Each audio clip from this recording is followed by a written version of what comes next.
So this is going to be a demonstration of what a mixture of 50-50 ammonia and 30% hydrogen peroxide can do for this grout here, which probably hasn't been cleaned in 10 years. And so that 30% peroxide is definitely a lot more than you would normally find. You know, if you buy it in the store, it's like 3%.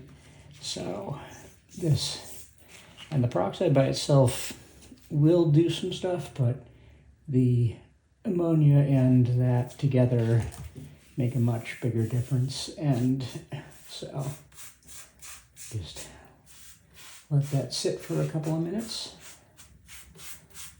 and give that a minute there. This mixture is pretty close to something that we use in with semiconductors for degreasing them, called base piranha. There's another form called piranha solution, which for chemists would recognize that as sulfuric acid and the concentrated peroxide. And that stuff will very aggressively, violently get rid of anything organic. And so this stuff it's kind of like the have sharks with frickin' laser beams attached to their heads.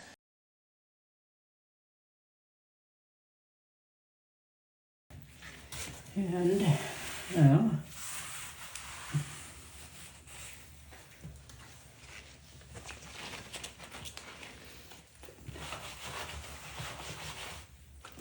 take a closer look at that.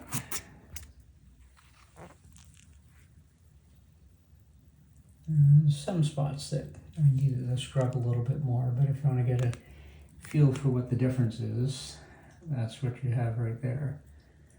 So this is that 30% peroxide is something that isn't going to be something you'll find at, say, like a drugstore, but you can get it at certain hardware stores as well as the beauty supply. So anyone who does hairdressing probably is familiar with this. Got to be careful with it. It will burn you. But you can also see that it's pretty effortless in terms of being able to clean things up.